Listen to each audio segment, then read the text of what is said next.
성보 소나무 시간입니다.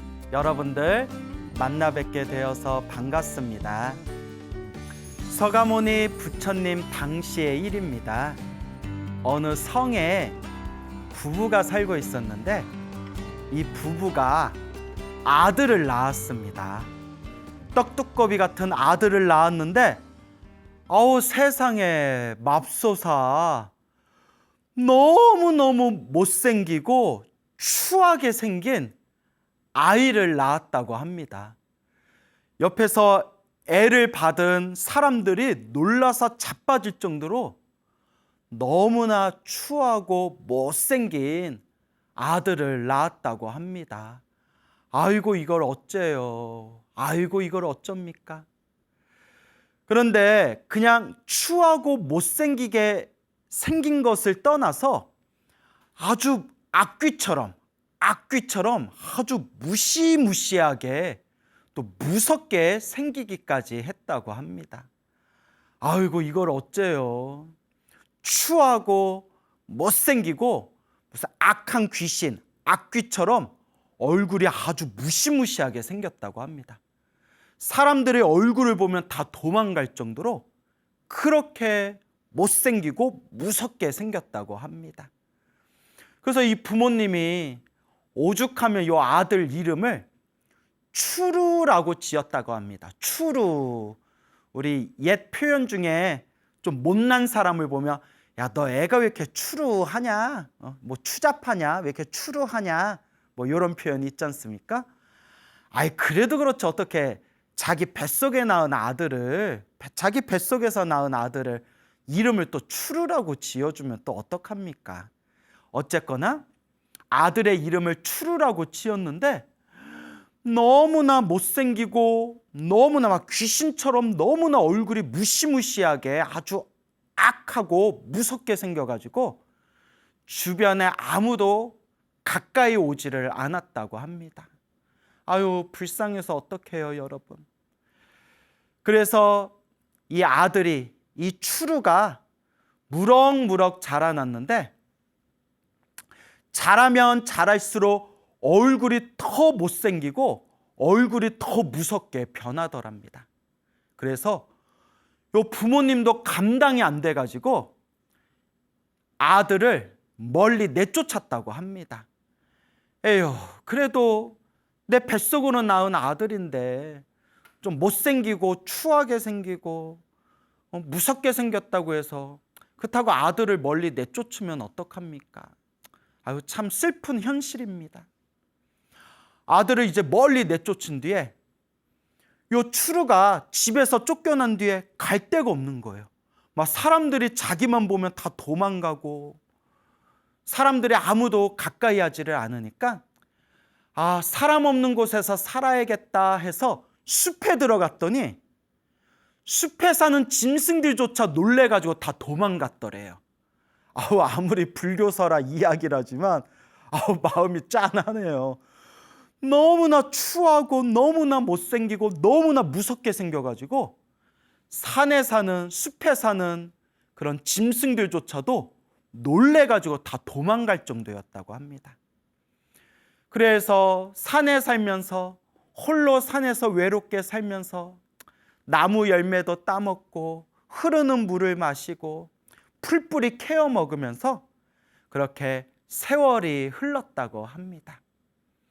그때 서가모니 부처님께서 새벽에 일어나셔서 신통의 눈으로 널리 제도해야 할 중생들을 꿰뚫어 보셨다고 합니다. 우리 부처님 경전에 보면 부처님께서는 항상 새벽에 아침마다 오늘 부처님과 인연을 맺은 중생이 누가 있는가, 마땅히 부처님의 구제를 받을 인연 있는 중생이 어디에 있는가, 그렇게 신통의 눈으로 중생들을 이렇게 살펴보신다라는 그런 내용이 나옵니다. 부처님께서 신통의 눈으로 뚜뚜뚜뚜 내가 제도해야 할 인연 있는 중생이 어디에 있는가 딱 부처님이 신통의 눈으로 살펴보는데 저기서 딱 하고 숲에서 홀로 살고 있는 추루를 부처님의 신통의 눈으로 바라보시게 됩니다. 오늘 마땅히 저 추루를 제도해야 되겠구나. 저 추루는 머나먼 과거 전생부터 나와 인연이 있는 중생이구나. 저 추루를 제도해야 되겠구나. 그 아침에 부처님께서 가사를 입으시고 바루를 드시고 널리 비구들에게 이렇게 말씀하십니다. 비구들이여 나를 따라오너라. 오늘 마땅히 저 숲에 살고 있는 추루라는 아이를 오늘 마땅히 제도하리라. 비구들이여 나를 따라오거라 하면서 부처님께서 대가사를 입으시고 바리떼를 드시고 수많은 비구들과 함께 추루가 있는 숲속으로 들어가십니다. 그때 몇 년 만에 처음으로 사람을 보게 됩니다. 부처님과 비구 스님을 보면서 몇 년 만에 처음으로 이제 사람을 보면서 추루가 깜짝 놀라면서 놀라고 무서우면서 추루가 부처님의 모습을 보고 숲에 들어오신 부처님의 모습을 보고 후다닥 도망을 가려고 하는데 그때 부처님께서 신통력으로 얍 하고 추루가 도망가지 못하게 신통의 힘으로 발을 묶어버립니다. 그리고 서가모니 부처님께서 비구들에게 그대들이여 비구들이여 그대들은 이 숲에 나무 아래에 고요히 앉아서 모두 선정에 들어가도록 하라. 나무 밑에 앉아서 수행하고 있어라 하고 부처님이 여러 비구 스님들께 나무 밑에 앉아서 수행하고 선정에 들어라 이렇게 이제 명을 하십니다. 그리고 부처님께서 저 추루를 제도하기 위해서 일부러 뿅 하고 신통의 힘으로 아주 추하고 못생기게 생긴 스님 하나를 신통으로 만들어냅니다. 못생긴 스님을, 못생긴 사람을 이 바리떼를 들고 맛있는 음식을 바리떼에 담고 있는 아주 추하고 못생긴 사람을 하나 신통의 힘으로 딱 만든 뒤에 그 신통력의 힘으로 만든 그 못생긴 그 남자를 추루에게 보냅니다. 그래서 부처님이 신통력으로 만든 그 못생기게 생긴 남자가 바리떼 맛있는 음식을 들고 추루에게 가까이 다가갑니다. 추루가 부처님이 보낸 그 못생긴 남자를 딱 보고 와, 나도 못생겼지만 저 인간도 정말 못생겼구나. 난 나만 못생긴 줄 알았는데 저 인간도 더럽게 못생겼구나. 저렇게 못생기고 나랑 저렇게 닮을 정도로 못생긴 사람이라면 친구를 맺을만 하겠구나. 야, 우리 친구 먹자. 나나 니나 못생겼는데 우리 친구 먹자 해가지고 부처님이 만드신 그 못생긴 남자와 그 바리떼에 담겨있는 맛있는 음식을 함께 먹으면서 서로 친해지게 됩니다. 그 못생긴 남자와 신통력으로 만든 못생긴 남자와 바리떼에 담겨있는 맛있는 음식을 서로 이렇게 함께 먹으면서 서로가 친해졌는데 그 신통력으로 만든 못생긴 남자가 갑자기 샤라라라라라 하면서 얼굴이 아주 단정해지는 겁니다. 얼굴이 보기 좋게 단정해지는 겁니다. 추루가 밥 먹다가 깜짝 놀라서 야, 친구야, 너 아까까지만 하더라도 얼굴이 더럽게 못생겼는데 갑자기 왜 이렇게 얼굴이 이렇게 뾰로로로 이렇게 갑자기 얼굴이 이렇게 단정해진 거냐? 얼굴이 왜 이렇게 보기 좋게 단정해진 거냐? 무슨 요술을 부린 거냐? 하니까 그 못생긴 남자가 밥을 먹다가 저 나무 밑에 앉아 계시는 수행하고 있는 비구 스님들을 바라보면서 착한 마음으로 선한 마음으로 저 나무 밑에 앉아 있는 수행하는 저 비구 스님들을 착하고 선한 마음으로 바라보니까 갑자기 내 얼굴이 이렇게 보기 좋게 단정해졌다. 그 얘기를 딱 듣고 추루가 깜짝 놀라서 그래? 야, 그럼 나도 한번 해봐야겠다 해가지고 나무 밑에 앉아서 수행하고 있는 그 수많은 그 비구 스님들을 착하고 선한 마음으로 우러러 공경하는 마음으로 그 나무 밑에서 수행하는 비구 스님들을 바라봤다고 합니다. 그 순간 추루의 얼굴도, 요 못생기고 무섭게 생긴 추루의 얼굴도 샤라라라라 뾰로로로롱 하면서 아주 보기 좋은 단정한 얼굴로 뿅 하고 바뀌었다고 합니다. 어떻게 했는데? 착하고 선한 마음을 일으키면서 수행하는 수행자를 착한 마음으로 바라보는 순간 그 추한 얼굴이 보기 좋은 단정한 얼굴로 뿅 하고 바뀌었다고 합니다. 너무 놀래가지고 추루가 와, 이게 무슨 일인가? 이게 무슨 일인가? 이게 도대체 무슨 일이 생긴 것인가? 하고 추루가 너무 놀랍고 깜짝 놀라는 순간에 부처님께서 호련히 뿅 하고 본래의 모습으로 추루 앞에 딱 나타나시는데 순간 추루가 눈앞에 갑자기 펑 하고 나타난 거룩한 석가모니 부처님의 모습을 보는 순간 거룩하신 부처님의 금빛 몸에서 100개, 1000개의 태양이 한꺼번에 환하게 빛나는 듯한 그러한 거룩한 부처님의 모습을 바라보며 이 추루의 마음에서 엄청난 기쁨과 환희심과 감동을 느끼게 됩니다. 그리고 추루가 진실한 마음으로 서가모니 부처님 발 아래 무릎을 꿇고 합장 예배 공경을 올리면서 부처님을 우러러 바라봅니다. 그 순간 부처님께서 추루의 마음이 고요하고 평온하고 착한 마음으로 부처님께 귀의했음을, 부처님을 귀의하였음을 추루의 마음을 꿰뚫어 본 뒤에 서가모니 부처님께서 바야흐로 때가 되었구나, 시절 인연이 왔구나 하시면서 그 추루를 위해서 묘한 법문을 들려주십니다. 부처님의 묘한 법문을 듣는 순간 그 자리에서 추루의 마음이 환하게 밝아지면서 부처님의 깨달음의 4단계 중에 1단계 수다원이라는 깨달음을 얻게 됩니다. 4단계 깨달음 중에서 첫 번째 깨달음 수다원이라는 깨달음을 그 자리에서 마음이 환해지면서 깨침을 얻게 됩니다. 오, 부처님 위대하십니다. 부처님 위대하십니다. 제가 머리 깎고 출가해서 부처님 제자가 되고자 합니다.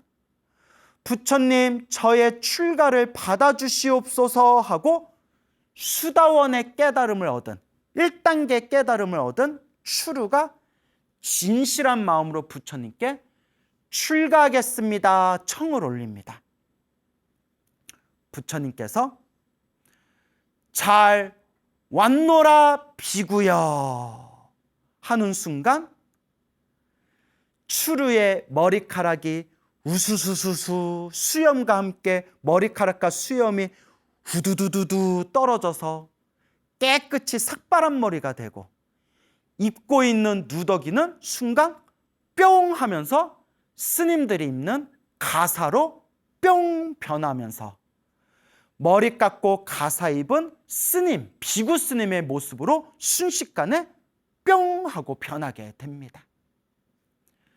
그리고 서가모니 부처님의 제자가 된 추루 비구 스님은 자꾸 추루 하니까 우리 그 고양이들이 제일 좋아하는 고양이 간식 중에 추루라고 있잖아요.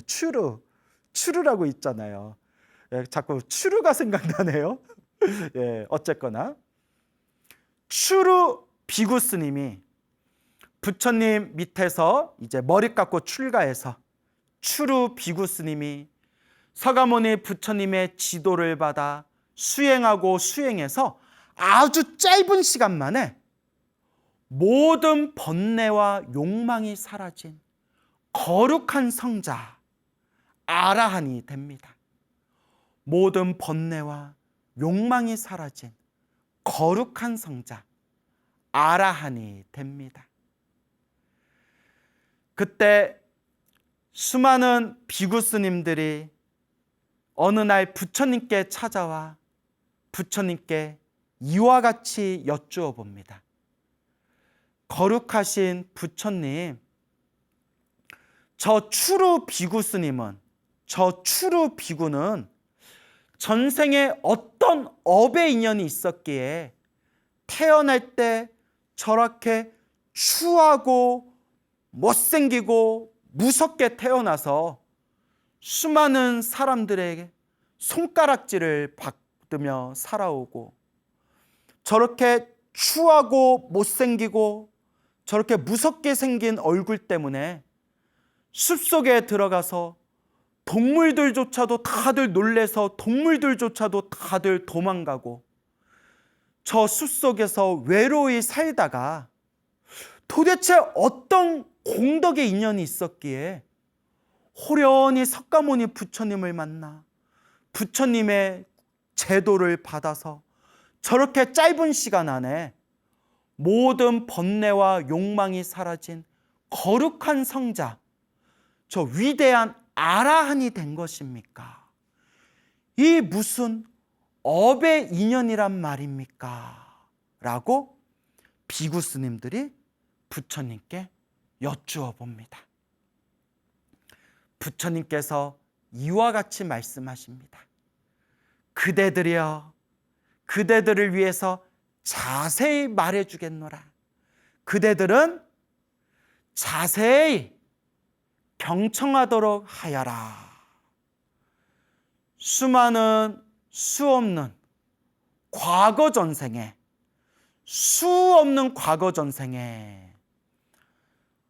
과거에 부처님이 계셨는데 그 과거의 부처님 아래 두 명의 제자가 있었다.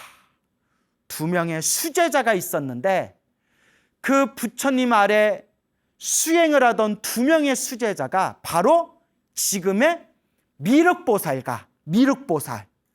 그리고 한 명이 지금 서가모니 부처님, 지금 서가모니 부처님 석가열애의 과거 전생이었던 석가보살이 있었다라고 이제 부처님이 과거 전생 이야기를 들려주십니다. 수없는 과거 전생에 과거 부처님이 계셨는데 그 과거 부처님 밑에 미륵보살과 석가보살이 있었다. 어느 날 부처님께서 나무 밑에 고요히 앉아서 깊은 선정에 드셨는데 깊은 선정에 드신 거룩한 부처님의 그 거룩하고 위대한 모습을 바라보면서 그때 석가보살이 발 하나를 들고 두 손을 모아 합장하면서 다음과 같이 노래를 불렀다. 청상천하 무여불 시방세계 영무비 세간 소유 아진견 일체무유 여불자. 이와 같이 노래를 부르면서 두 손 모아 합장하고 다리 하나를 들고 이와 같이 부처님을 향해 거룩한 찬탄의 노래를 부르면서 7일 동안 7일 낮과 7일 밤 7일 밤낮으로 부처님을 지극정성으로 찬탄하였느니라. 청상천하 무여불 하늘 위 하늘 아래 부처님 같은 분이 없다. 시방세계 영무비, 시방세계, 모든 세계를 다 둘러봐도, 모든 세계를 다 통틀어도 역무비, 또한 부처님과 비교할 수가 없다. 부처님과 비교할 수 있는 존재가 없다. 세간 소유 아진간, 세간 소유, 세간, 세상의 소유 있는 바, 세상에 있는 모든 것, 세상에 있는 모든 것을 아진견, 내가 다 보아도, 내가 다 꿰뚫어 보아도 일체 무유 여불자, 일체 모든 것에서 무유 여불자, 부처님 같은 분이 결코 없다 라는 우리 불교의 가장 유명한 개성 중에 하나입니다. 석가보살이 두 손 모아 합장하면서 발 하나를 들고 7일 밤낮 동안 지극한 마음으로 정성을 다하여 청상천하 무여불 시방세계 영무비 세간 소유 아진견 일체 무유 여불자, 하늘 위 하늘 아래 부처님 같은 분이 없고 시방세계 모든 세계를 다 보아도 비교할 수 있는 존재가 없다네. 세상에 있는 모든 걸 내가 다 보아도 모든 것에서 모든 것을 다 통틀어도 부처님 같은 분이 없다네. 이와 같이 7일 밤낮 동안 지극정성 거룩한 부처님을 찬탄한 이 공덕으로 원래는 미륵보살이 석가모니보다 먼저 성불하기로 되어 있었는데, 원래 미륵보살이 석가모니 부처님보다 먼저 성불하기로 되어 있었는데, 이와 같이 지극한 마음으로 부처님을 찬탄하면서 노래 부르고 용맹스럽게 수행한 공덕의 힘으로 석가모니 부처님이 미륵보살보다 먼저 성불하게 되었다라는 이야기가 전해지고 있습니다. 석가모니 부처님이 이렇게 그 수없는 과거 전생에 미륵보살과 석가보살이 있었는데, 석가보살이 두 손 모아 다리 하나를 들고 부처님의 거룩한 모습을 바라보며 지극정성으로 찬탄하기를 청상천하 무여불 시방세계 영무비 세간 소유 아진견 일체 무유 여불자 7일 밤낮 동안 그 거룩한 부처님을 향해서 정성으로 찬탄하고 찬탄한 그런 공덕을 석가보살이 그와 같은 공덕을 닦았느니라 라고 석가모니 부처님께서 과거 전생 이야기를 해주시면서 이런 말씀을 하십니다. 그런데 이렇게 용맹스럽고 지극정성으로 수행을 하는 석가보살을 괴롭히려고 짓궂은 그 산의 산신이, 짓궂은 그런 못된 마음을 가지고 있던 산신이 그 석가보살을 놀랍고 두렵고 석가보살의 마음을 흔들려고 아주 추하고 못생기고 아주 무서운 악귀의 모습으로 석가보살, 수행하고 있는 석가보살의 눈앞에 짠 하고 나타나서 석가보살의 마음을 뒤흔들면서 석가보살을 두려움에 떨게 하려고 하였다. 누가? 산신이, 짓궂은 못된 마음을 가진 산신이 수행 열심히 하고 있는 석가보살을 뭔가 놀리려는 마음이 있었겠죠. 막 놀리고 괴롭히고 싶은 못된 마음이 생겨서 추하고 못생기고 무시무시한 악한 귀신의 모습으로 석가보살 눈앞에 나타나서 석가보살의 마음을 두려움에 떨게 만들려고 했는데 깊은 수행의 경지에 이미 들어간 석가보살은 마음에 아무런 흔들림이 없이 그 못된 산신이 나를 괴롭히고 나를 놀리려고 이런 짓을 벌이는구나 라는 것을 다 꿰뚫어 보고 석가보살이 신통의 힘으로 큰 바위산을 만들어서 그 산신을 바위산 안에 딱 가둬버리게 되었다. 그때 무시무시한 추하고 못생긴 무시무시한 귀신의 모습으로 변신해서 석가보살을 괴롭히려고 했던 이 산신이 아이고 석가보살이 내 정체를 꿰뚫어 보고 나에게 지금 벌을 주고 있구나. 아이고 이걸 어떡하나. 아이고 이걸 어떡하나 하면서 이 산신이 보살이여 보살님이시여 저의 죄를 참회합니다. 부디 저를 용서해 주십시오.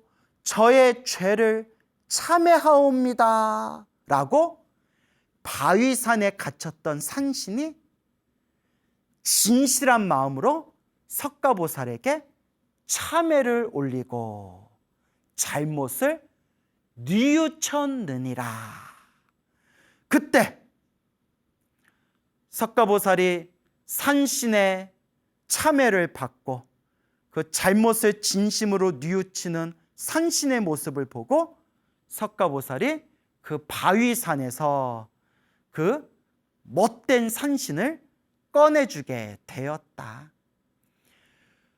어쨌거나 이와 같이 이 산신이 못된 마음을 일으키고 수행을 열심히 깊은 수행의 경지에 들어간 석가보살을 골탕 먹이고 석가보살을 괴롭히려는 마음을 일으키면서 추하고 못생기고 무시무시한 악한 귀신의 모습으로 나타나서 석가보살을 괴롭히려고 했던 그 나쁜 마음의 죄업으로 자신이 지은 그 업보로 이 산신은 500생 동안 와 징글징글하다. 500생 동안 태어나고 죽고 태어나고 죽으면서 500생 동안 태어날 때마다 추하고 못생기고 무시무시한 사람들이 모두 다 두려워하고 미워하고 싫어하는 그런 얼굴과 모습으로 500생 동안 그런 추한 몸을 받았던 것이니라. 아이고 나무 아미타불, 나무 서가모니불. 여러분 우리가 나쁜 마음으로 나쁜 짓 하면서 살면 안 돼요. 석가보살을 괴롭히려고 했던 그 죄업, 그 죄악의 업보로 500생 동안 추한 몸을 받았다고 하지 않습니까? 아이고 무서워라. 나무 아미타불, 나무 서가모니불. 그러면서 서가모니 부처님께서 마지막에 이렇게 말씀하십니다. 그 산신은 500생 동안 추한 몸을 받다가 그래도 그때 산신이었을 때 석가보살을 괴롭히려고 했던 그 산신이었을 때 마지막에 진심으로 자기의 잘못을 뉘우친 그 착한 공덕의 힘이 있었기 때문에 500생이 지난 지금 그 수없는 전생의 석가보살이 이번 생 석가모니 부처님이 되었을 때 그때 이 석가모니 부처님께서 저 추루가 수없는 과거 전생에 내가 석가보살이었을 때 나를 괴롭히려고 했던 못된 산신이었던 그 산신이 지금 이번 생 추루로 태어났구나. 내가 이제 마땅히 시절 인연이 되었으니 저 추루를 제도해줘야 되겠구나. 이와 같은 인연법의 힘에 의해서 서가모니 부처님이 이번 생에 500생 정에 못된 산신이었던 이 추루를 이번 생에 제도하였고, 서가모니 부처님을 향해서 지극정성으로 자신의 잘못을 뉘우치고 참회했던 이 추루가 이번 생에 부처님을 만나서 이와 같이 위대한 깨달음, 아라한이 될 수 있었던 것이니, 좋은 것도 나쁜 것도, 못생기게 태어난 것도, 위대한 깨달음을 얻을 수 있었던 것도 다 자기가 지은 업의 인연이니라 라고 부처님께서 법을 설하시니, 그 자리에 있던 수많은 비구 스님들과 불제자들이 다 함께 기뻐하며 다 함께 찬탄하였다고 합니다. 이것이 추하고 못생기고 무시무시한 악귀의 모습으로 태어났던 추루 비구 스님의 과거 전생 인연 이야기가 되겠습니다. 여러분, 부처님께서 팔만대장경에서 늘 말씀하셨습니다. 좋은 일도 나쁜 일도 다 내가 지은 업의 인연이다. 행복도 불행도 다 내가 지은 업의 인연이다. 행복해지고 싶다면 행복해질 수 있을 만한 원인을 심어야 되고, 불행해질 수 있는 원인을 심게 되면 불행의 결과를 맺게 되는 것이다 라고 부처님께서 말씀하셨습니다. 그래서 우리 불교에서는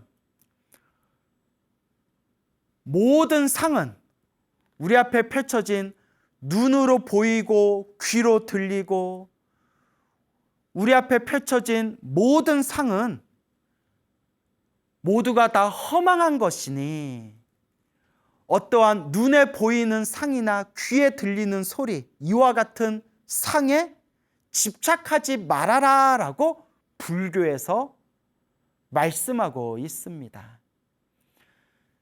이치는 그러하나 우리 이 차별 경계가 펼쳐진 중생 세계에서는, 중생들 세계에서는 어쨌거나 부귀영화를 누리거나 높은 권력의 자리에 올라가거나 수많은 사람들의 존경을 받거나 모든 사람들이 좋아할 만한 아름답고 잘생긴 외모를 얻거나, 이러한 차별조차도 사실은 다 자기가 지은 업의 인연이라고 합니다.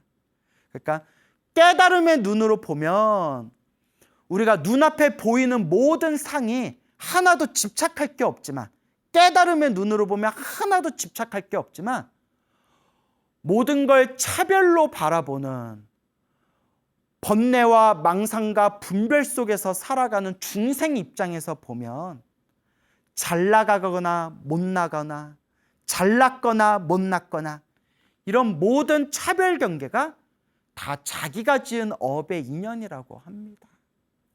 그래서 불교에서는 사람들이 좋아하는 잘생기고 아름다운 외모로 태어나는 것 자체가 복이 많은 거라고 합니다. 그래서 부처님 경전에도 화를 잘 내는 사람들, 신경질을 잘 내고 화를 잘 내는 사람들이 다음 생에 사람의 몸으로 태어나도 못생긴 얼굴로 태어난다고 합니다. 제 얘기가 아닙니다. 경전에 나오는 말씀입니다. 그리고 편안한 눈빛, 온화한 얼굴로 사람들을 편안하게 대해주는 사람은 다음 세상 태어날 때마다 사람들이 좋아하는, 사람들이 보기 좋아하는 그런 아주 좋은 외모를 가지고 태어난다고 합니다. 그러니까 여러분, 이런 얘기 들으면 화를 잘 내면 못생기게 태어난다는데 나 이제 화 좀 줄여야 되겠다, 나 이제 화 좀 그만 내야 되겠다, 어때 이런 생각이 좀 드십니까? 또 이제 제가 이런 얘기하면 이 방송을 보시는 분들은 아유, 광우 스님도 전생에 화를 많이 냈나 보네, 또 이렇게 얘기하면 저도 또 할 말이 없죠. 이렇게 불교는 자기가 지은 업의 인과법입니다. 인과법, 다른 말로 인연법입니다, 여러분. 그래서 부처님께서 늘 말씀하시기를 복을 지어라, 선업을 쌓아라, 공덕을 닦아라, 좋은 인연을 심어라 라고 부처님께서 간곡하게 말씀하신 겁니다. 근데 우리 이 업의 인과법이 참 묘해요. 너무 복잡하고 너무 묘해요. 그래서 우리 부처님의 가르침을 해석했던 과거의 수많은 선지식, 수많은 보살들께서도 부처님의 이 인과법, 부처님이 설한 이 인연법, 우리 중생이 지은 이 업의 인연법은 거미줄처럼 너무나 복잡하고 촘촘해서 오로지 부처님만이 완벽하게 꿰뚫어 볼 수 있다. 그러니까 중생들은, 우리 중생 입장에서는 착한 씨앗을 심으면 착한 열매를 맺고 나쁜 씨앗을 심으면 나쁜 열매를 맺는다. 딱 요 정도까지만 이해하고 부처님이 말씀하신 인연법, 인과법을 너무 깊이 따지지 말아라. 왜냐? 너무나 심오하고 복잡해서 부처님만 완벽하게 아신다. 그러니 인과 업보가 분명히 있구나 정도만 이해하고 항상 공덕을 닦아야 한다라고 그렇게 법을 설하신 그런 보살님들도 계십니다. 이와 같이 우리가 이 인과법을 항상 마음에 되새겨야 됩니다. 근데 이 인과법은 너무나 복잡하고 묘해서 제가 아까 여러분 예쁘고 잘생긴 얼굴로 태어난 것도 자기 복입니다 라고 말씀드렸죠. 그런데 여러분 비유를 들자면 잘생기고 예쁘게 태어난 사람이 명예복까지 있으면, 명예, 그러니까 인기복이라고 할까요? 사람들에게 사랑받는 명예복, 쉽게 말하면 인기복까지 있으면, 인기가 많은 복까지 있으면, 그러니까 명예복이 있으면 슈퍼스타가 되는 겁니다. 예쁘고 잘생긴 사람이 명예복까지 있으면 이제 슈퍼스타가 되는 거고요.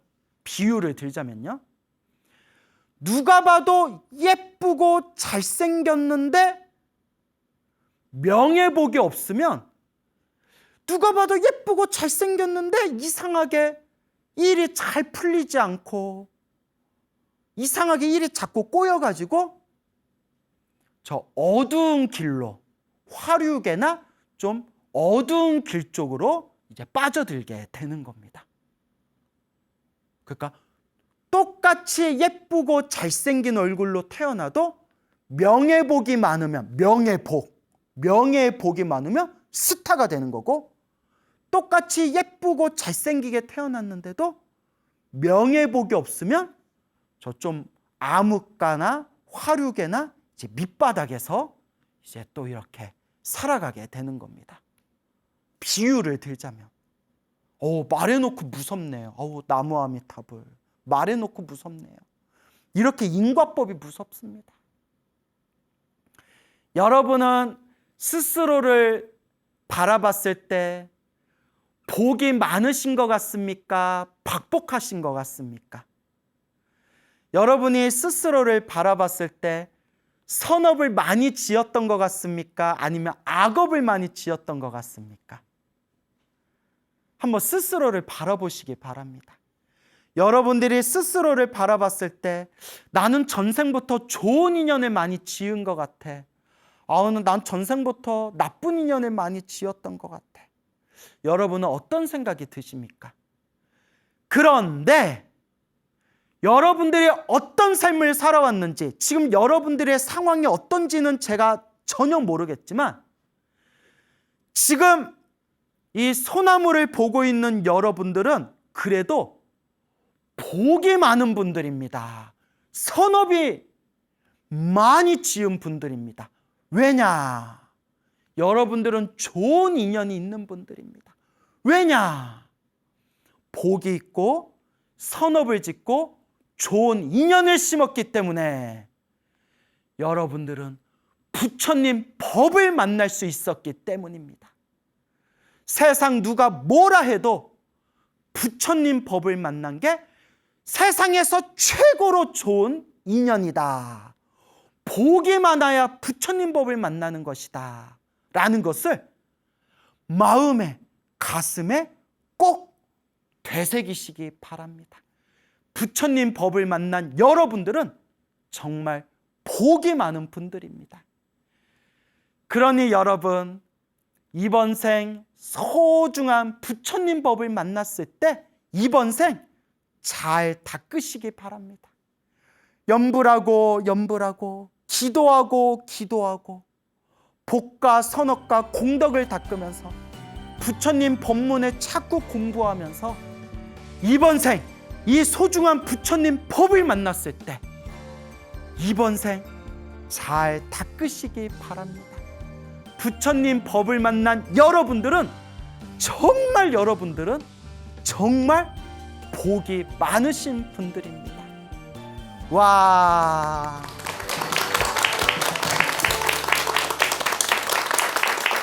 예, 만나서 반갑습니다. 예, 광우 스님이라고 합니다. 저희 불교에서는 절대 피할 수 없는 4가지가 있다고 합니다. 혹시 알고 계세요? 그렇죠. 네, 저도 기대 안 하고 물어봤는데 절대 피할 수 없는 4가지를 생로병사라고 합니다. 예, 이제 뭐 안다는 듯이 하시는데 예, 이미 늦었죠? 태어나고 늙고 병들고 죽음, 이 생로병사를 절대 피할 수가 없다. 그래서 우리 불교에서는 이 생로병사, 줄여서 삶과 죽음, 이 생사에서 초월하는 것을 가장 궁극의 목표로 둡니다. 네, 생사를 초월한다는 것이 늙고 병들지 않는다는 뜻이 아니라 태어나고 늙고 병들고 죽음에 더 이상 집착하지 않고, 그리고 태어나고 죽는 윤회, 태어나고 죽고 또 태어나고 죽는 이 윤회의 세계에서 벗어나서 완전한 행복을 얻는 것, 그것을 우리는 열반이라고 합니다. 무엇이라고 한다고요? 열반. 이 열반이 바로 불교의 목표가 되죠. 그래서 이 생로병사를 벗어나는 길을 가르쳐 주신 게 바로 우리 부처님의 가르침입니다. 어느 날 부처님이 어느 그 작은 도시에 가게 됩니다. 그 도시의 이름이 알라위예요. 알라위라는 도시에 가게 됐는데 그 도시에 수많은 사람들을 모아놓고 이렇게 법문을 설하시게 됩니다. 그때 부처님께서 죽음에 대해서, 죽음이란 주제에 대해서 이제 법문을 하시게 됩니다. 그래서 그 부처님의 법문을 듣기 위해서 모인 그 알라위라는 도시의 사람들에게 죽음에 대해서 자주자주 명상해라, 죽음에 대해서 끊임없이 명상을 해라 라고 말씀을 하십니다. 그러면서 삶은 불확실하다. 하지만 죽음은 반드시 찾아온다. 그렇기 때문에 항상 죽음에 대해서 명상을 해라. 마치 비유하자면 막대기가 없는 사람이 갑자기 독사를 만나게 되면 두려움에 떨게 되듯이 아무런 준비가 없이 죽음을 만나게 되면 그 사람은 큰 공포에 빠지게 될 것이다. 하지만 막대기를 가지고 있는 사람이 독사를 만나면 막대기를 통해서 독사를 멀리 던져버릴 수가 있듯이 평소에 죽음에 대해서 명상한 사람은 갑자기 죽음이 닥치더라도 절대 당황해하거나 두려워하거나 공포에 빠지지 않을 것이다. 그러니 죽음에 대해서 자주 명상해라 라고 법문을 설하십니다. 이렇게 소중한 부처님의 법문을 듣고 나서 그 도시에 있는 사람들이 일상생활에 너무 바쁜 나머지 부처님께서 말씀하신 법문의 내용을 다 잊어버립니다. 그때 그 자리에서 부처님의 법문을 들었던 단 한 사람만이 부처님의 가르침을 가슴에 각인하고 열심히 죽음에 대해서 명상하기 시작합니다. 그 한 사람이 바로 직조공의 딸. 직조공이 이제 배 짜는 사람 있죠? 예, 배를 짜는, 천을 짜는 직조공의 딸. 이 16살 먹은 이 딸이 부처님의 가르침을 가슴에 각인하고 죽음에 대해서 열심히 명상하기 시작합니다. 그래서 수많은 사람들은 부처님의 법문을 듣고 자기들의 바쁜 삶에 빠져들어서 부처님의 가르침을 다 잊어버렸지만 이 16살 먹은 직조공의 딸은 부처님의 가르침을 하나하나 기억하면서 매일매일 죽음에 대해서 명상을 하게 되죠. 그리고 3년이 지나게 됩니다. 3년이 지났을 때 먼 곳에 떨어진 부처님께서 어느 날 새벽에 일찍 깊은 명상에 들어가셨는데 부처님이 명상을 하면서 일으킨 그 지혜의 그물에 그 3년 전에 법문을 들었던 직조공의 딸이 딱 걸리게 됩니다. 부처님이 딱 직조공의 딸이 딱 떠오르면서 이 직조공의 딸이 바야흐로 깨달음을 얻을 수 있는 인연이 찾아왔음을 부처님께서 꿰뚫어 보십니다.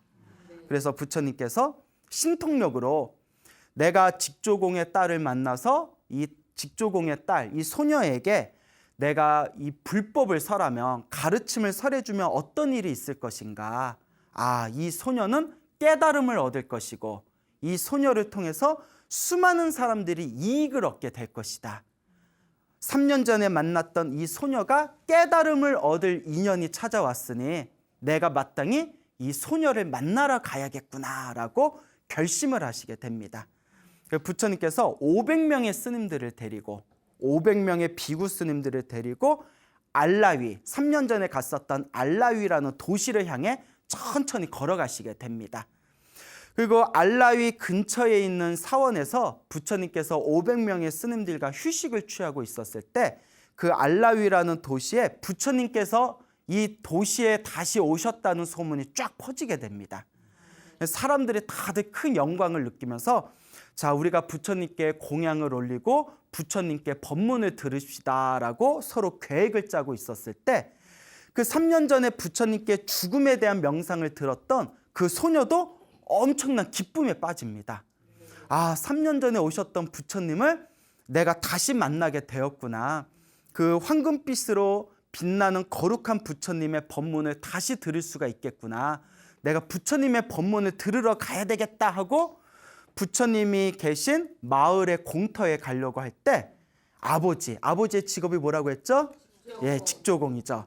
아버지가 갑자기 딸을 부르더니 얘야, 오늘까지 손님이 해달라고 한 옷을 다 완성해야 되니까 저기 집에 가서 남아있는 실들을 모아가지고 그 북에다가 실을 잘 감아서 내가 있는 작업장에 좀 가져오너라 라고 이제 딸에게 이야기를 합니다.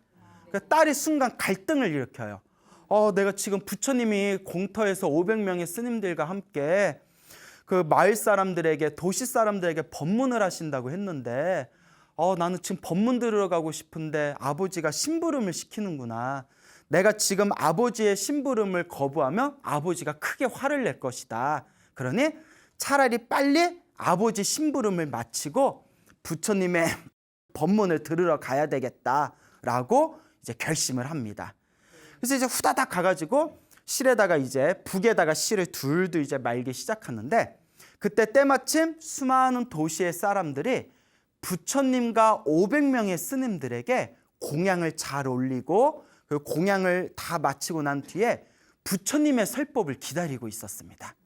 그래서 부처님의 설법을 들으려고 그 자리에 수많은 사람들이 모여가지고 귀를 쫑긋 세워서 부처님의 법문을 듣고자 하는데 부처님의 입을 열지 않으시는 거예요.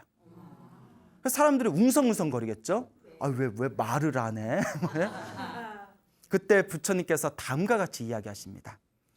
내가 오늘 이 자리에 온 것은 한 소녀를 위해서 온 거다. 무슨 로맨티스트 같아.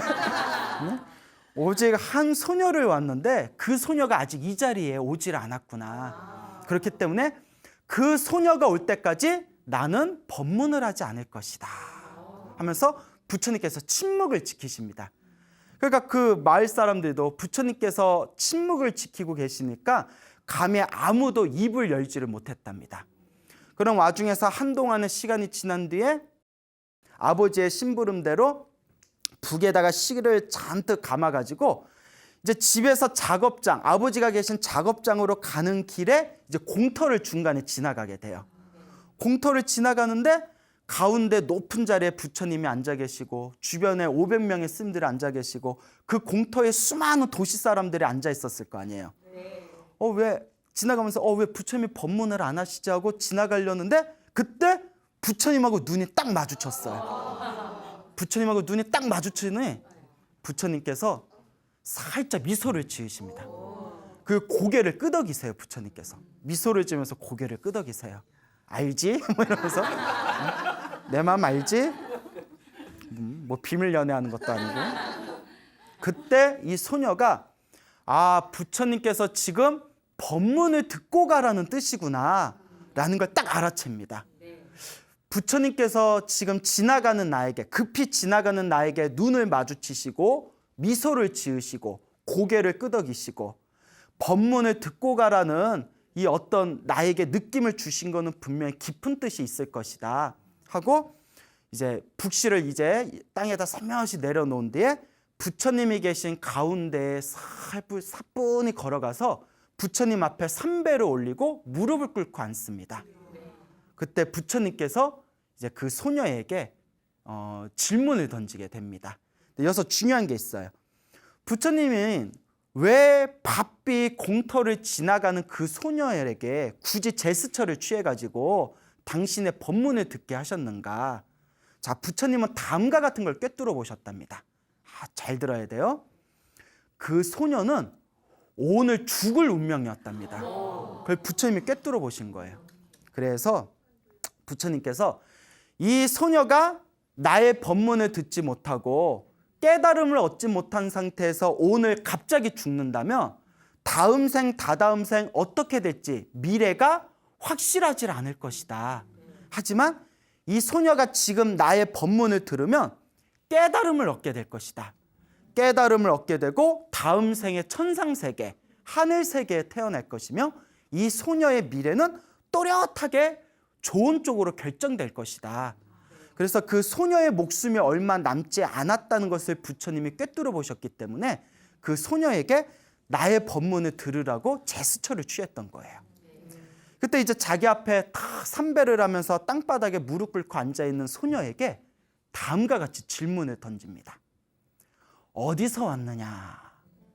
그 소녀가 모르겠습니다 라고 해요. 그럼 어디로 가느냐? 그러니까 소녀가 모르겠습니다 라고 그래요. 부처님이 가만히 보시더니 모르겠느냐? 소녀가 알겠습니다 또 이래요. 부처님이 또 웃으시면서 알겠느냐 했더니 소녀가 모르겠습니다 이래요. 주위에서 난리가 난 거예요. 저런 싸가지 없나 이러면서 어디 부처님이 질문을 던지는데 저렇게 건방지게 대답을 하냐. 부처님이 처음에 어디서 왔느냐 하면 집에서 왔습니다 하면 될 것이지 모르겠습니다. 어디로 가느냐라고 부처님이 물어보시면 아버지가 계신 작업장에 갑니다라고 하면 되지 모르겠습니다.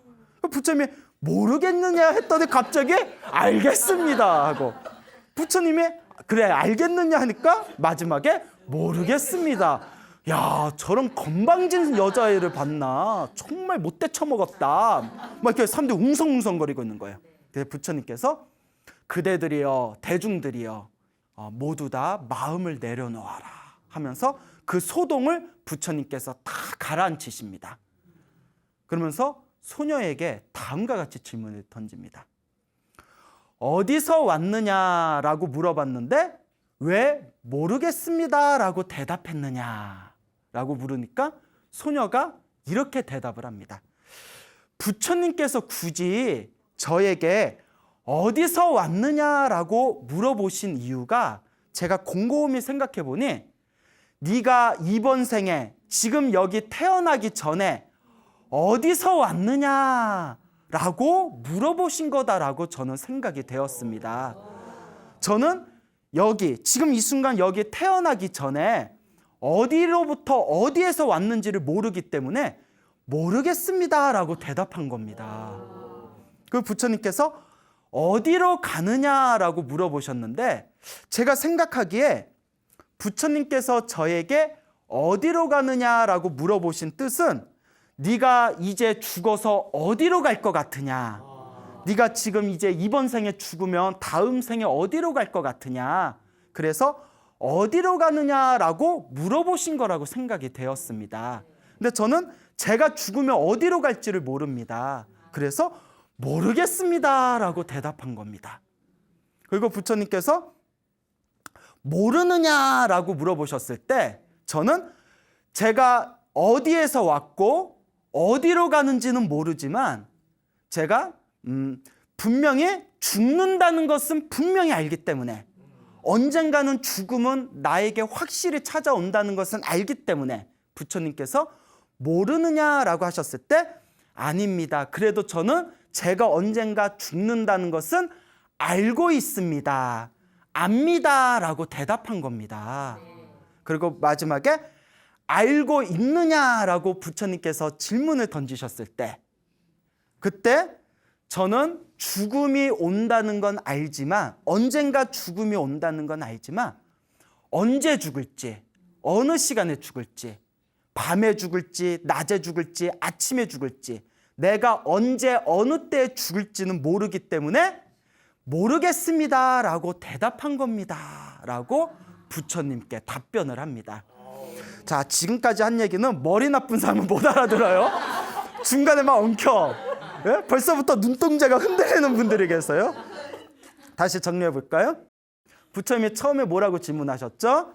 어디서 왔느냐. 그러니까 소녀가 제가 이번 생에 여기에 태어나기 전에 어디서 왔는지 모르기 때문에 모르겠습니다라고 한 거고, 두 번째 질문, 부처님께서 어디로 가느냐라고 했을 때 제가 죽은 뒤에 다음 생에 어디로 갈지 모르기 때문에 모르겠습니다라고 대답한 거고, 그러니까 부처님께서 모르겠느냐라고 물어보셨을 때 제가 어디서 와서 어디로 가는지는 모르지만 죽는다는 것은 확실히 알기 때문에 압니다라고 대답한 거고, 그래서 마지막에 부처님이 아느냐 알겠느냐라고 질문하셨을 때 죽는다는 건 알지만 언제 어느 때 죽을지는 모르기 때문에 그래서 모릅니다라고 대답한 겁니다. 이제 이해 가시겠어요? 네. 이렇게 설명해줘도 이해가 안 되면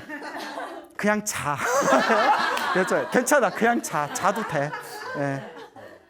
자, 그래서 부처님께서 훌륭하다, 참으로 훌륭하다. 이 훌륭하다라는 말이 빨리어로 사두예요. 사두. 훌륭하다. 싸다 아니에요? 사두. 한문으로는 선제라고 해요. 선제로다. 착하도다. 훌륭하다. 너의 답변이 너무나 훌륭하구나. 그러면서 사람들에게 다음과 같이 얘기합니다.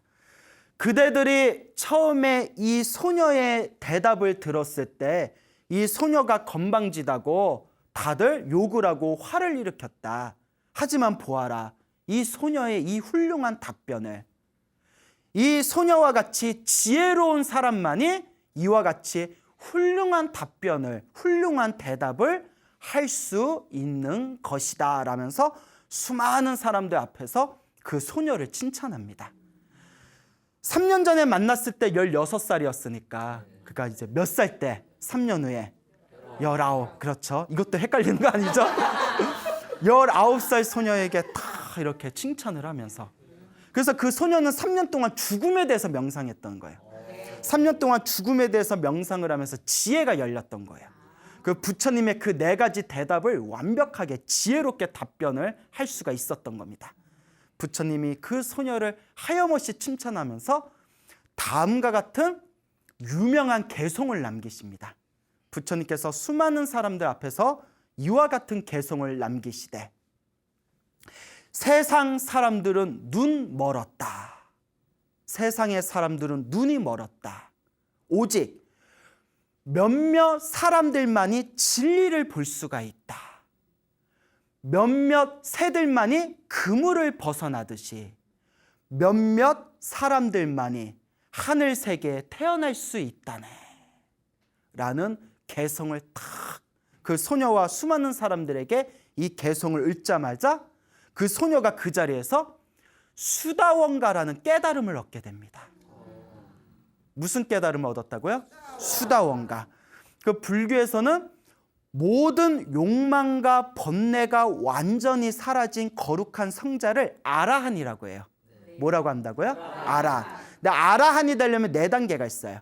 첫 번째가 수다원, 두 번째가 사다함, 세 번째가 아나함, 그 다음에 4번째가 아라한이에요. 근데 수다원, 첫 번째 깨달음인 수다원가를 딱 얻으면 무조건 수다원가를 얻은 사람은 7번, 몇 번이요?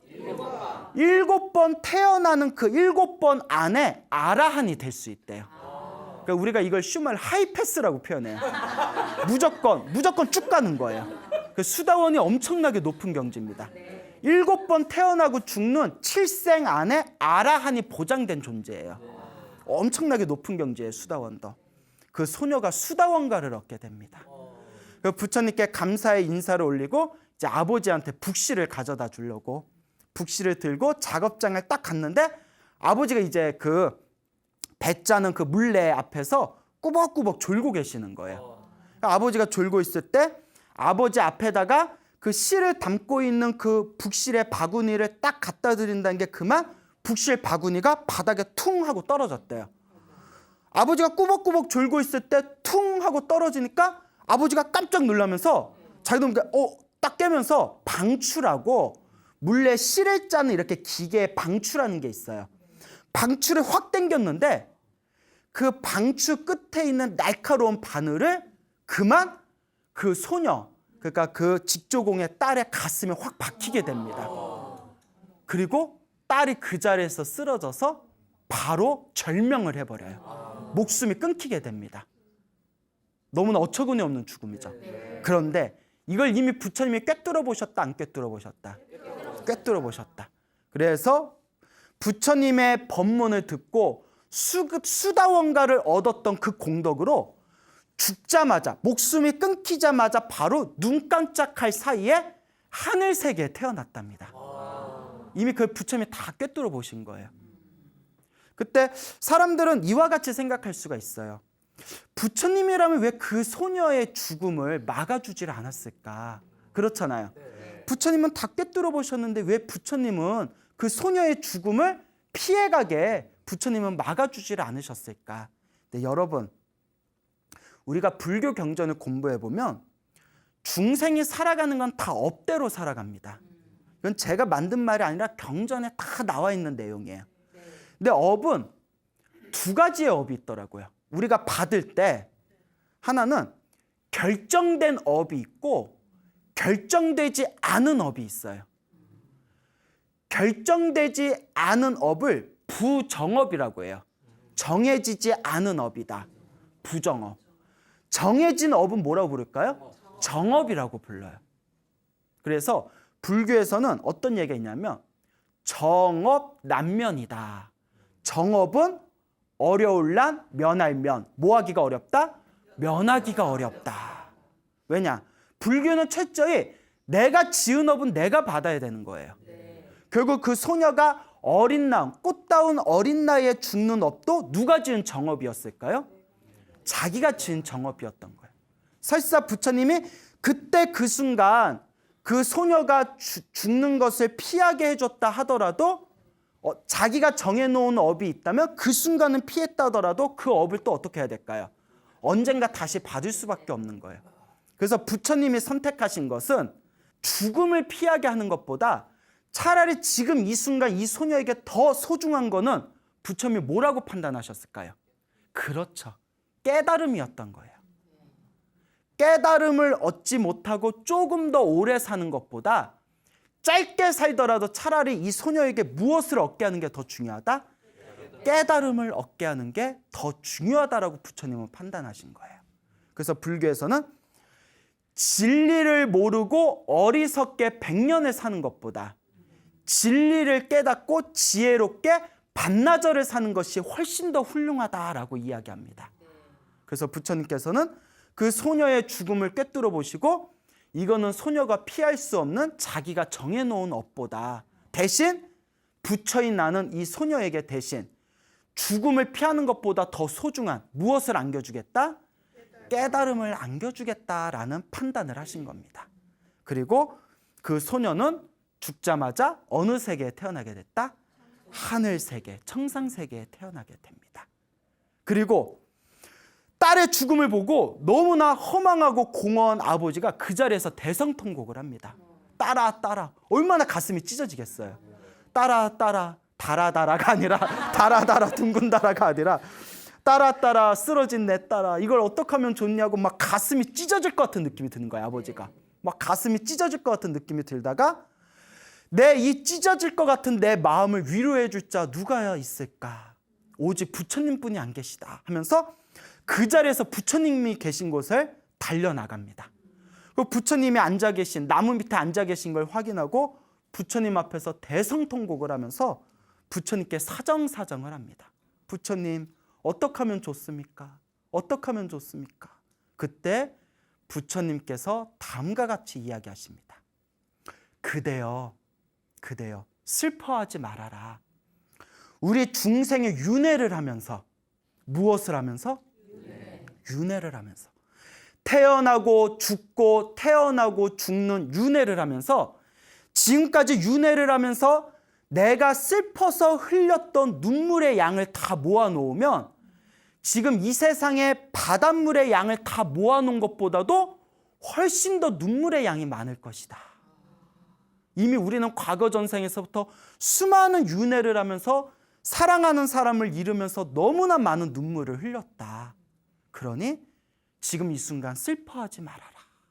그리고 부처님께서 윤회와 인과 업보에 대해서 자상하게 법문을 해주니 그 아버지의 마음이 점점 가라앉게 됩니다. 그리고 그 아버지는 결국 이 윤회와 세상의 무상함을 느끼고 머리를 깎고 출가를 합니다. 그리고 그 아버지는 결국 아라한 모든 번뇌와 욕망이 사라진 거룩한 성자 아라한이 되었다라고 전해지고 있습니다. 딸이 만약에 그냥 부처님께서 딸을 살려놓기만 하고 깨달음을 얻게 하지 못했다면 딸은 딸대로 깨달음을 얻지 못했을 것이고 아버지도 아버지대로 깨달음을 얻지 못했을 거예요. 하지만 부처님의 법문으로 인해서 딸은 깨달음을 얻게 되고 또 그 순간 비록 딸이 젊은 나이에 세상을 잃게 되지만 깨달음을 얻었던 딸 때문에 결국 누구까지 거룩한 성자가 되었다? 아버지조차 거룩한 성자가 된 겁니다. 그래서 경전에는 부처님은 이러한 모든 것들을 다 꿰뚫어 보신대요. 그래서 눈앞에 펼쳐진 모든 상황에서 항상 최선의 선택을 하신대요. 이런 내용이 나와요. 부처님의 일대기를 보면 부처님이 이런 일을 하셨고 이런 일을 하셨는데 왜 부처님이 그런 일을 하셨는지 모르겠다. 그건 혹시 부처님 실수가 아니었냐라고 했을 때 한결같이 이런 내용이 나옵니다. 아니다. 우리가 보기에는 부처님이 실수를 한 것 같이 보이는 것조차도 부처님이 과거, 현재, 미래를 다 꿰뚫어 보시고 그 상황에서 가장 최선의 선택을 하신 것이다 라는 내용이 경전을 공부하다 보면 나옵니다. 그래서 이와 같이 3년 동안 죽음을 명상했던 소녀는 부처님의 법문을 듣고 수다원가를 얻게 되고 하늘세계에 태어나게 됩니다. 그리고 수다원가를 얻었던 딸을 잃은 아픔을 겪었던 아버지는 머리를 깎고 출가해서 가장 거룩한 성자 아라한이 되게 됩니다. 바로 이것이 부처님의 위대한 위신력입니다. 자, 부처님 당시에 또 있었던 일입니다. 부처님 당시에 500명의 스님들이 계셨는데요. 이 500명의 스님들이 부처님에게 수행 주제를 받습니다. 어떻게 수행해라 라는 수행의 주제를 받은 뒤에 깊은 산속에 들어가서 이 500명의 스님들이 열심히 수행을 합니다. 수행을 하는데 아무리 열심히 수행을 해도 자기들이 원하는 깨달음의 경지가 찾아오질 않는 겁니다. 그래서 500명의 스님들끼리 서로 상의를 하게 됩니다. 야, 우리가 이렇게 오랫동안 수행을 했는데도 이 깨달음의 경지가 찾아오질 않는다. 그러니까 부처님께 찾아가서 우리가 가르침을 다시 받자. 새로운 가르침을 받자라고 서로가 의견을 모은 뒤에 500명의 스님들이 부처님을 향해서 이제 천천히 이제 길을 걷고 있었을 때 그때 이렇게 비가 오고 좀 장마 때였나 봐요. 그 길바닥에 막 습한 아지랭이 있죠. 아지랭이가 막 올라오는 걸 보게 됩니다. 근데 아지랭이가 분명히 눈으로는 아지랭이가 보이지만 아지랭이가 사실 실체가 있을까요, 없을까요? 실체가 없죠. 그때 500명의 스님들이 그 길에서 올라오는 아지랭이를 바라보면서 가만히 그걸 관찰하면서 특별한 지혜를 얻게 됩니다. 눈에는 보이지만 고정된 실체가 없는 것들. 그 특별한 지혜를 딱 이렇게 느끼고 나서 다시 이제 길을 걸으면서 부처님이 앉아 계시는 사원까지 다 다다랐을 때 갑자기 먹구름이 끼면서 하늘에서 막 빗방울이 떨어집니다. 비가 후다다다다닥 떨어지다 보니까 그 인도에 갔다 오신 분들이라면 이해가 가실 텐데 인도의 우기, 인도의 장마는 한국하고 비교가 안 될 정도예요. 막 그냥 하늘에서 폭포가 쏟아진대요. 그러면 막 비가 막 쏟아지면 막 물거품이 일어난대요. 바닥에서 물거품이. 500명 스님들이 부처님이 계신 사원에 막 들어갔는데 막 비가 와다다다다다 쏟아지니까 바닥에서 뭐가 일어났다? 물거품이 타닥타닥 일어나는데 다 또 중요한 거. 물거품은 눈에 보이지만 실체가 있을까요, 없을까요? 없어요. 일어났다 사라지고 일어났다 사라지고 실체가 없어요. 고정된 실체가 없습니다. 그때 아지랭이를 보면서 고정된 실체가 없다는 특별한 지혜를 얻은 상태에서 실체가 없는 물거품의 모습을 보며 500명의 이 스님들이 무언가 가슴에 느껴지는 바가 탁 올라오면서 가만히 500명이 서가지고 그 흩어지는 물거품을 계속 바라보고 있었대요. 절에 들어올 생각은 안 하고 500명이 절 밖에 서 있어 봐 민폐지.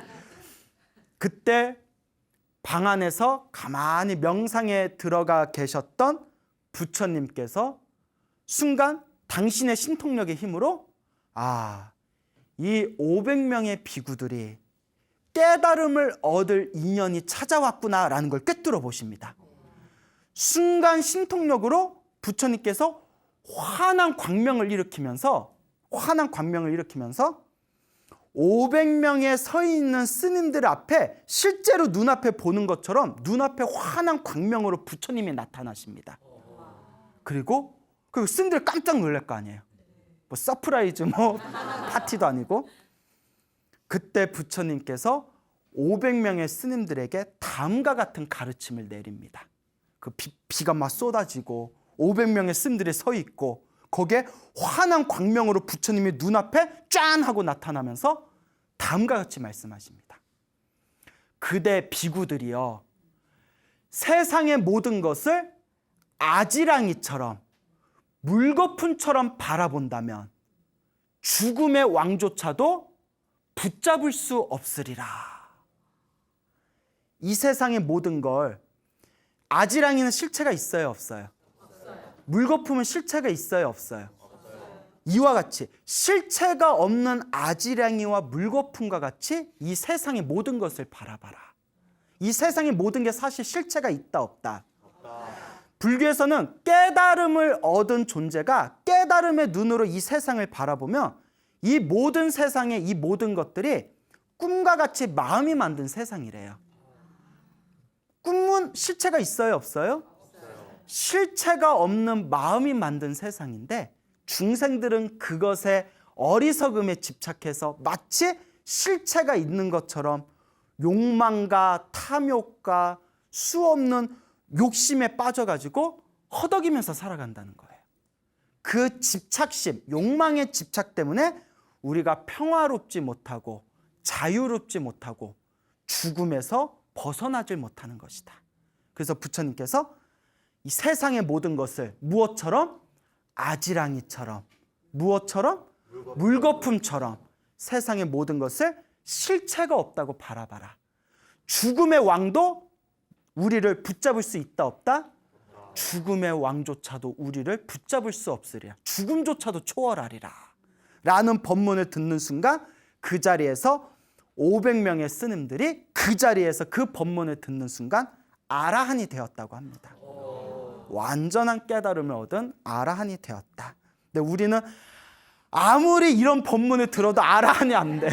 수다원도 안 돼. 왜 그럴까요? 집착이 두꺼워서 그래요. 집착이 두껍고 업장이 두껍기 때문에. 옛날에 부처님의 제자들은 법문 한마디만 들어도 그 자리에서 아라한이 되거나 최소한 수다원이 됐는데, 지금은 10년, 20년, 30년 아무리 부처님의 법을 공부해도 수다원 근처도 못 갑니다. 왜 그럴까요? 집착이 두꺼워서, 업장이 두꺼워서 그렇습니다. 이거 남 얘기 아니에요. 여러분들 얘기예요. 남 얘기 듣듯이. 예, 그래서 이 집착과 이러한 업보를 우리가 끊임없이 소멸하고 녹여내야 된다라는 것을 명심하시길 바랍니다. 알겠죠? 네. 자, 부처님 당시에 빈비사라라는 왕이 있었습니다. 빈비사라라는 왕이 있었고, 이 빈비사라 왕에게 아들이 있었는데, 이 아들의 수많은 왕자들 중에 이 아들 중에 한 왕자의 이름이 아바야였습니다. 아바야. 예, 이름 이상하죠? 아바야라는 왕자가 있었는데, 이 아바야라는 왕자가 그 빈비사라 왕이 다스리는 국경에서 큰 반역이 일어났답니다. 그래서 아바야 왕자가 직접 군사들을 데리고 가서 그 반역을 다 그 반역들을 전부 다 평정을 하고 이제 당당하게 개선 장군으로 나라에 돌아왔을 때, 아버지인 빈비사라 왕이 너무 기뻐하면서 이제 이 왕자에게 왕이 누릴 수 있는 모든 쾌락과 기쁨을 며칠 동안 주기로 이제 약속을 합니다. 네가 누릴 수 있는 것, 왕이 누릴 수 있는 것까지 다 누려라. 이게 특별 포상이다. 그래서 아주 아름답고 예쁘고 춤 잘 추고 노래를 잘 부르는 왕만 소유할 수 있는 무희를 데려다가 7일 밤낮 동안 축제를 벌입니다. 파티를 벌여요. 그래서 축제를 아주 그냥 화려한 축제를 벌이다가 마지막 8일째 아침이 되었을 때, 그 아름답고 춤을 잘 추고 노래를 잘 부르는 무희가, 여러분들 또 인도 영화 혹시 보셨는지 모르는데, 그 인도 영화 보면 비칠 듯 안 비칠 듯, 예? 그런 이상한 시스루 같은 옷 입고, 예?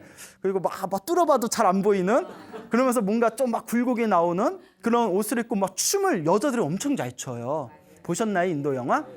그러니까 그렇게 예쁜 무희들 중에서도 가장 예쁜, 왕만 소유할 수 있는 무희가 마지막 8일째 되는 날 막 춤을 추면서 노래를 부르다가 갑자기 배가 아프다고 쓰러지더니 그 자리에서 죽어버립니다. 아바야 왕자 깜짝 놀라가지고, 야, 왜 그래? 왜 그래? 아파? 아파야? 그래서 아바야, 야야야, 아파야? 아파야? 죄송합니다. 그래서 이름이 아바야 왕자라는, 야, 어디가 아파? 하다가 죽은 걸 알고는 억장이 무너지는 괴로움을 느낍니다. 이렇게 예쁘고 내가 사랑했던 여인이 갑자기 노래 부르고 춤추다가 죽어버리다니, 이 고통과 이 슬픔을 내가 누구에게 내가 위로받을 수 있을 것인가? 그리고 누구를 찾아갔을까요? 부처님을 찾아갑니다. 실컷 놀다가 아쉬우니까 누구 찾아가? 부처님을 찾아가요. 그러니까 지금 신도나 옛날 신도들이나 똑같아. 꼭 아쉬워야 부처님 찾아. 실컷 놀다가 여자가 죽으니까 억장이 무너지는 슬픔 속에서 부처님을 찾아가서, 부처님, 제가 너무 괴롭습니다. 제 마음을 위로해 주십시오. 그때 부처님께서 다음과 같이 이야기하십니다.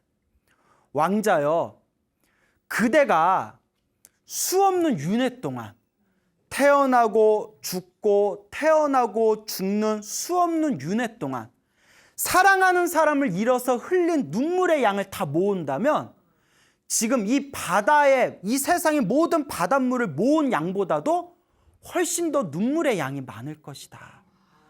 그대가 사랑하는 사람을 잃은 것은 이번 생뿐만이 아니다. 이미 과거 전생에서부터 수많은 슬픔을 다 그대는 경험하였다 하면서 윤회와 인과 업보에 대한 법문을 해주시면서 그 왕자의 마음을 위로해 주십니다. 그리고 부처님께서 왕자에게 다음과 같은 유명한 개송을 남기십니다. 아주 유명한 개송이고 여러분들 한번 잘 음미해 보시기 바랍니다. 그대여, 저 화려해 보이는 세상을 보라. 어리석은 사람은 그곳에 빠져 버둥거리고 지혜로운 사람은 그것에 집착하지 않는다네. 무엇하지 않는다네? 집착하지 않는다네. 결국 그 아바야 왕자는 마음의 평온함을 얻었고 나중에 아버지인 빈비사라 왕이 세상을 떠나고 난 뒤에 세상의 무상함을 느끼고 머리를 깎고 출가해서 결국은 모든 번뇌와 욕망이 사라진 거룩한 성자 아라한이 되었다라는 이야기가 전해지고 있습니다. 오늘 이야기의 전체적인 주제는 바로 죽음이었고요. 그리고 우리가 언제 죽음이 코앞에 닥칠지도 모르는데 집착하고 있는 세상의 욕망에 대한 그런 어떤 주제를 가지고 여러분들에게 이야기를 들려드렸습니다. 그러니 여러분, 부처님의 가르침은 궁극적으로 욕망을 초월하는 가르침입니다. 우리 한국 불자의 99%는 다 욕망을 채우려고 절에 오는 것 같아요. 사업 잘 되게 해주세요. 애들 잘 되게 해주세요. 남편 잘 되게 해주세요. 오직 우리 가족 잘 되게 해주세요. 나라가 망해도 좋습니다. 우리 가족 잘 되게 해주세요. 그건 아니겠죠? 예. 그렇지만 대부분의 불자들이 개인적인 욕망으로 절에 많이 찾아와요. 하지만 여러분 꼭 명심하시기 바랍니다. 진정한 부처님의 가르침은 모든 집착에서 자유로워지고 욕망을 벗어나서 영원한 행복을 얻는 것, 죽음을 초월하는 것, 이것이 진정한 부처님의 가르침이라는 것을 꼭 가슴속에 각인하시길 바랍니다. 알겠죠? 네. 여러분, 행복해지고 싶습니까? 네. 행복한 삶을 창조하고 싶습니까? 네. 복을 지으십시오. 선업을 지으십시오. 공덕을 쌓으십시오. 복과 선업과 공덕의 힘이 여러분들을 진정한 행복의 길로 이끌어 줄 것입니다. 자, 여기서 마치겠습니다. 소중한 나 무한 행복.